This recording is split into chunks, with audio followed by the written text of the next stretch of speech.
I think that we can start now.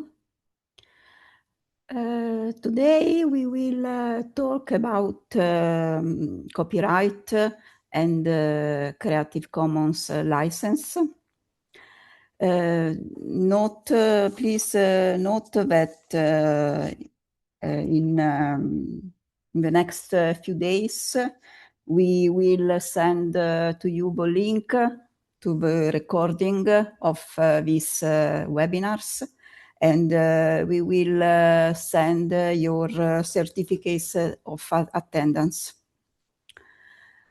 Now I can hand over to my colleague Francesco Serafini from the Academic Library of Vercelli, who will be presenting today's topics. Thank you very much. Thank you, everyone.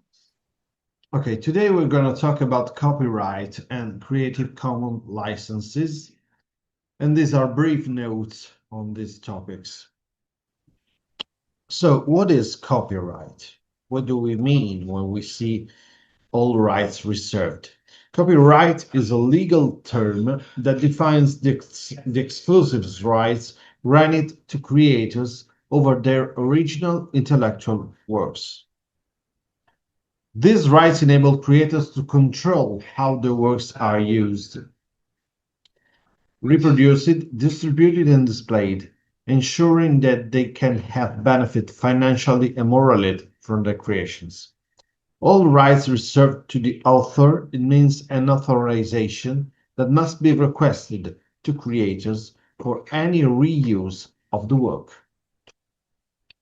This is the Italian copyright law, the law number 633 of 1941, April 22, protective measures about authors' rights and other rights related to his exercises. And this is this link. You can find out the text with all the emendations and the working law nowadays. What does copyright law protect? It protects the works of human creativity belonging to literature, music, visual arts, architecture, theater, scientific domain, and cinematography are protected under this law, regardless of their mode or form of expression, included when created with the assistance of artificial intelligence tools, provided that they constitute the result of the author's intellectual effort. So as you can see, AI is included somehow. The keywords are human mind, artificial intelligence used solely as a support guided by human intellect. Otherwise, the work is not protected by law. So this is the only use of AI somehow protected. And then creativity. That means novelty, originality. Protection does not concern ideas, but the expressive form that the idea takes to the work. This is really important. How can the author get copyright on his intellectual production? Copyright is acquired simply by creating the work automatically. When you do create, you got a copyright. No registration or other formalities are required. It is enough that the work has been created to enjoy legal protection. What rights does the law protect? The moral rights, the economic rights, and even the related rights of the work. As far as moral rights are concerned, we talk about attribution, so the right to be recognized as the author, the work. The right to reveal oneself as the author in the case of anonymous or pseudonymous works. The right of integrity, that's to say, the right to oppose any distortion or modification of the work. The right to withdraw the work from circulation. These are the moral rights. As far as the economic rights, we talk about rights that refer to the economic use of an intellectual work. These rights allow the creator to earn royalties by licensing or assigning their rights to others, whole or in part, enabling them to receive ongoing income for their creation. Financial benefits arising from, for instance, publishing, reproducing, transcribing, performing, communicating to the public, distributing, lending or renting, translating, creating derivative works. And when does the copyright expire? For the Italian law, the length is the author's entire life and up to 70 years after their death. So that these are the terms. And related rights are applied to performers, producers of phonograms, and broadcasting organization. They protect their interest in performances, recordings, and broadcasts. Related rights have a shorter duration, only 50 years, and are not transferable to heirs. The publisher now. The author has the legal right to transfer or assign their exclusive right to others, usually the publishers, either in whole or in part, for a fee or free of royalty. The relationship between the author and the publisher is governed by the publishing agreement. Unless otherwise specified, the publishing contract is the place where the author's rights are transferred exclusively to the publisher. This means that the author loses the rights to their work and must obtain the permission of the publisher for any reuse. Very important, publishing agreements are negotiable. The author may suggest to the publisher to insert a clause, we call addendum, the Latin word, in the publishing contract to retain some rights. For example, depositing a digital copy of a published article in an online institutional repository, or republish the work in other contexts, essays, collections, anthologies, conventions, own website, and so on. Reuse the work for educational and scholarly purposes, and publishers often agree and allow this kind of negotiations. On this website, you can find out the link, you find the policies of major internationals for publisher for self-archiving your work in an institutional repository or on your own website. Iris UPO is the repository of our university, is linked to Open Policy Finder website, so you can quickly check which version of your paper the publisher allows you to upload in open access: preprint, post-print, editorial PDF. You can find out everything. The 3 steps of the scientific paper. Let's go deep in this. These are the 3 steps that every scientific paper, every scientific work goes through. The first one is the preprint. That's to say, the manuscript submitted to the publisher. The manuscript that you write at the end, when you send it up to the publisher, is called the preprint. Post-print is the manuscript accepted and revisited by the reviewers. So after the peer review, we talk about post-print.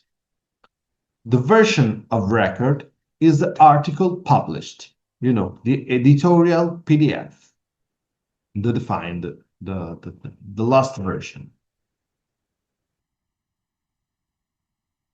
Now we talk about the rights retention strategy, because open access benefits are real if you retain in the correct way your rights.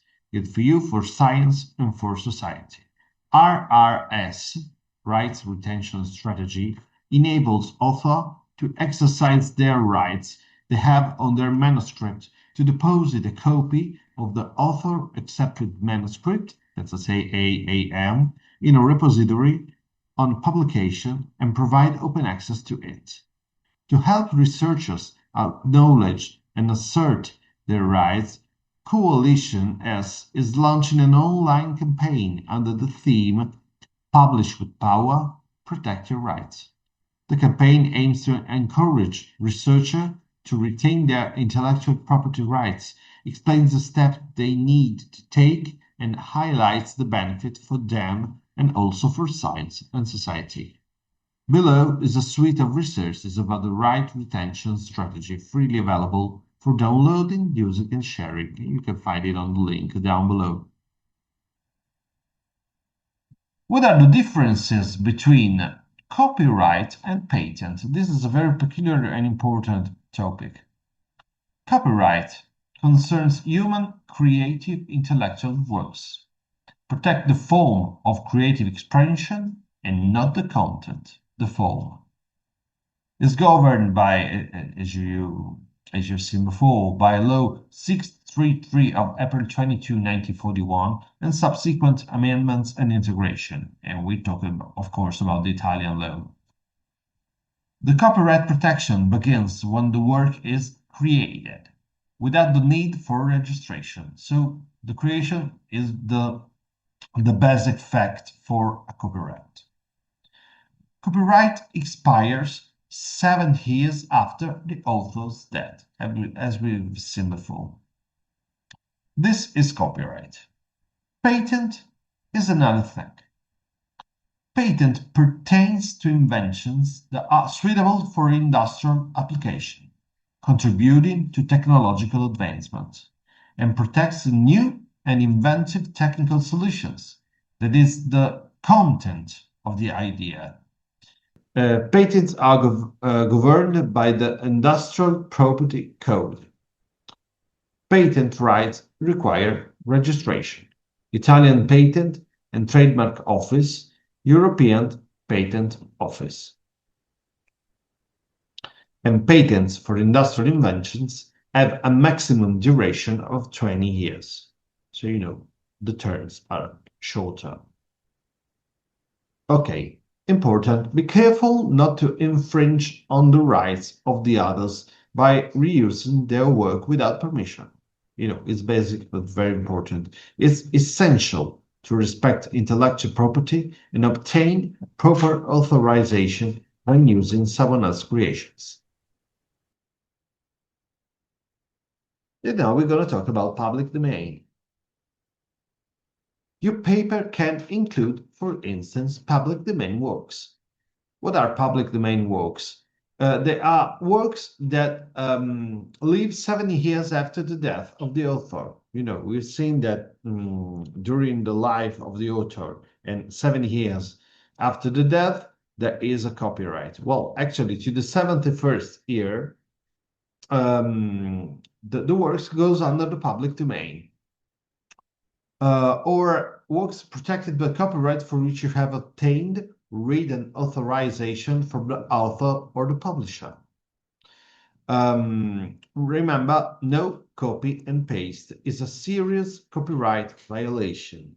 If a writer deeply rework the material you have collected for your research, it's crucial to ensure that any content you use is appropriately cited to avoid problems. Now we're going to see materials under protections.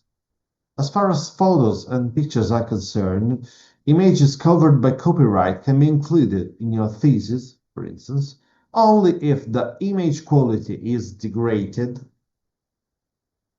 in case of low resolution, in case of reuse authorized by the author, and in case, of course, of no commercial use.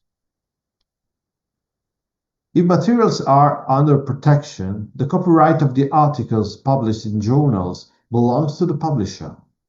Short quotes are allowed if correctly referenced with proper attribution. To learn more about quotes, take a look at this link down below. Photographs of cultural heritage or cultural assets located outdoors, along roads, in squares, parks, museums, paintings, sculptures, architectural works, as well as particularly original civil engineering works and etc., are under the protection of the Ministry of Cultural or the municipalities where they are located.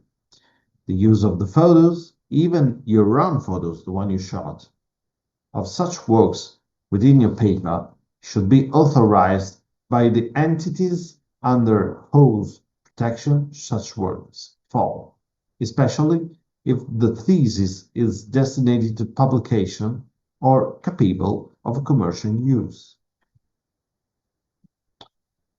And as far as sensitive and personal data are concerned, research papers must not contain personal data, for instance, data that allow identification or individual, or sensitive data such as sexual orientation, religious belief, political affiliations, etc., unless informed written consent has been obtained from people involved. This is very, very important. But there are exceptions to copyright. The text and data mining. Text mining and data mining are powerful tools to extract knowledge from vast amounts of text and data, of digitalized material published in the databases. This allows researchers to address complex issues of global interest.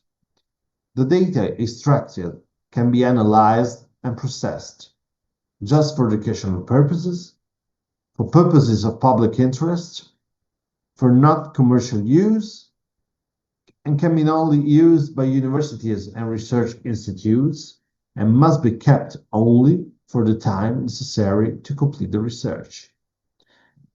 Why these are called exceptions? Because the works processed with text and data mining are protected by copyright law and could not be processed without the permission of the publisher or the author. And now let's talk about the relationship between copyright and artificial intelligence. The new frontier of copyright is the topic of intellectual property in the age of artificial intelligence. AI models are trained on vast amounts of data in every field of knowledge, and they are able to generate creative content. And of course, this situation creates some open issues. Is creative activity solely human? Who owns the copyright on such works? Is there the risk of violating copyright law and privacy? And in the end, currently there is no comprehensive and transparent regulation of the data used for training AI systems. The first regulation on artificial intelligence in Europe is the EU AI Act, approved on March 13, 2024 by European Union. The goal is to ensure that artificial intelligence systems in use in the EU are utilized in a responsible, ethical, and safe manner. They must not pose a danger to people's health, safety, or fundamental rights. The AI Act classifies artificial intelligence systems based on their potential risk level. AI systems should be safe, as I say, they must not pose the danger to people's health or fundamental rights. Reliable, so they must not provide false information. Transparent, It should be clear how they operate and on what sources their decisions are based. Balanced, they must avoid the discrimination against individuals or groups, and in the end, respectful of the EU fundamental rights, individual freedom, privacy, and human dignity. And now let's talk about Creative Commons. CC, some rights reserved. Creative Commons licenses give everyone from individual creators to large institutions a standardized way to grant public permission to use their creative work under copyright law.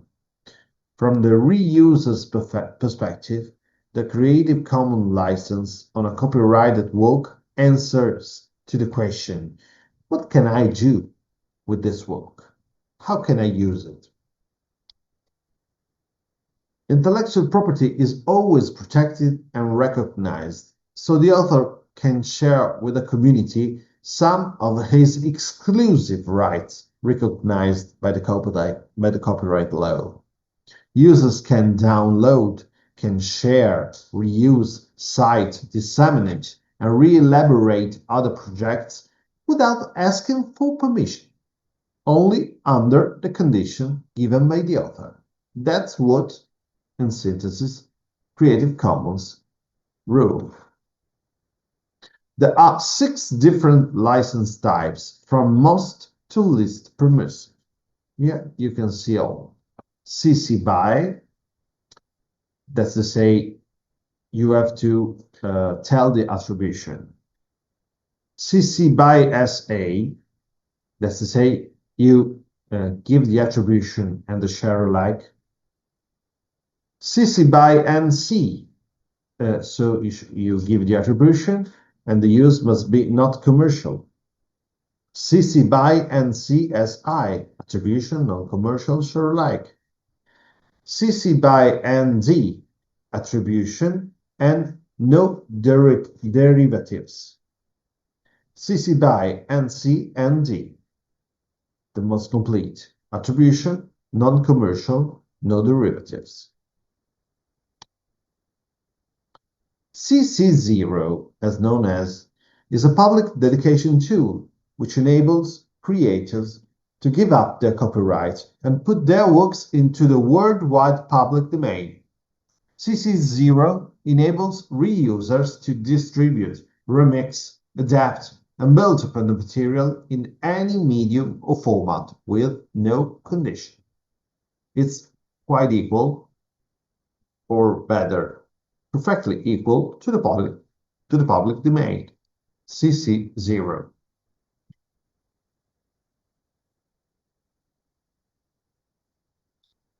Here we got an example of an open access review article by part of Springer Nature, Curious, Disaster Medicine Education for Medical Students, a scoping review. Here you can find the details about the copyright. The copyright is 2024, but over there you find out written up that this is an open access article distributed under the terms of the Creative Commons Attribution License CC BY 4.0, which permits unrestricted use, distribution, and reproduction in any medium, provided the original author and source are credited. So everything is written, everything is clear, without asking the permission to the authors, because the authors agreed to this kind of use. We ended up with the explanation for today, and for further information or any doubts, please feel free to contact us. Here you can find out the email address and even on the website sba.uniupo.it Open Science, you can find out all the material regarding open science. Thank you so much for your attention. Thank you very much, Francesco. So, are there any question? You can ask a question by writing in the chat or by raising your hands for question, comments, other consideration about the argument of this of today. I remember that the recording of this seminar and of the seminar of Tuesday will be sent to you in few days, and we will send to you also the certificate of attendance. Good morning. Good morning. I'm just checking. Thank you so much for the excellent presentation. What's a problem with the camera? Now it's so. Thank you so much for the presentation. I was checking the last publication I did with Eric Weinstein. It's from Professor Luca Rogazzoni team from Crimidim. So I'm looking, and we did it in Cambridge, Disaster Medicine and Public Health Preparedness. And usually we are not paying attention to those details that you are teaching us today. So now that is the 7th publication, and it's the authors 2025 published by Cambridge University Press. I will put it in the chat.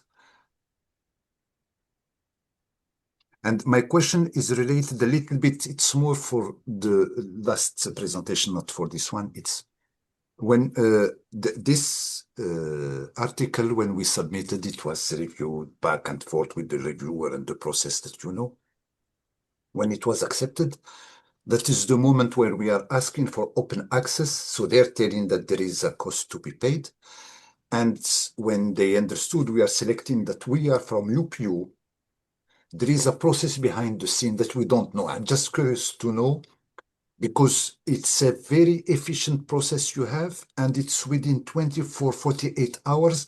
The person from UPU is confirming that UPU is paid. Just to say thank you so much to the person that is doing this job. It's a wonderful job. She's a lady. She's very fast, and we are getting the approval very quickly. So just curious to see what is behind the scene, how these things are done. And if you know the person who is in charge of this task in UPO, to tell her that Khalid is saying thank you so much. Voilà. Okay, I'm very happy to that this procedure are so fast, so simple. That is the fastest part of the whole process. That is the fastest part that I'm very happy. And you know, when it's coming to 2,000 or 3,000 euros and you are getting the waiver, oh my God. At least we are saving the money. We are not spending Okay. We are glad. Thank you for your comments. Thanks to you, because you are making it easy for us, and you are giving to the low and medium income countries where they don't have too much money, and they can see who are because from the research gate, I can see who is opening those articles. Like we say in France, ça rend service. So it's helping people to have access to the information, and it's something to give the access to low and medium country researcher. It's something that is very noble for us. I'm coming from Morocco, so I know what does it mean. Even if Morocco now, according to the classification of the World Bank, we are getting a little bit up, especially that we are excellent in football and we are winning in football a lot. So that's we are improving. Okay. Thank you so much. Okay. You're welcome. Thank you. Merci. Grazie mille. Transformative agreements have some critical aspect, but there are also an opportunity. Yeah, bien sûr. Also an opportunity. Thank you so much. Thank you. Okay.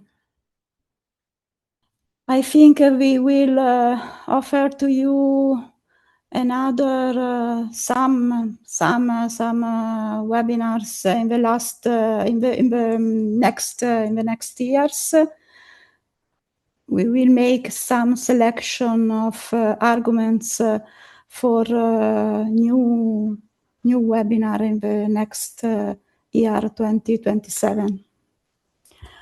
Just to say, I'm putting something in the chat, and it's the one I got from Cambridge that was approved by UPO and paid by UPO. So thank you so much. That is the part I never paid attention to that part. It's just now after the presentation that I'm reading it.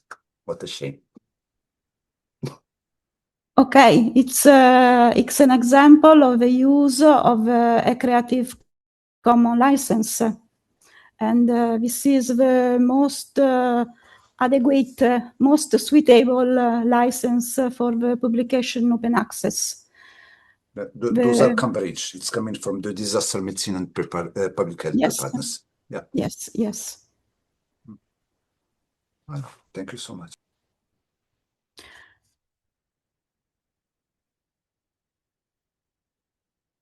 The Creative Commons license are 6, but only the first 2 of this license are really suitable for an open access publication.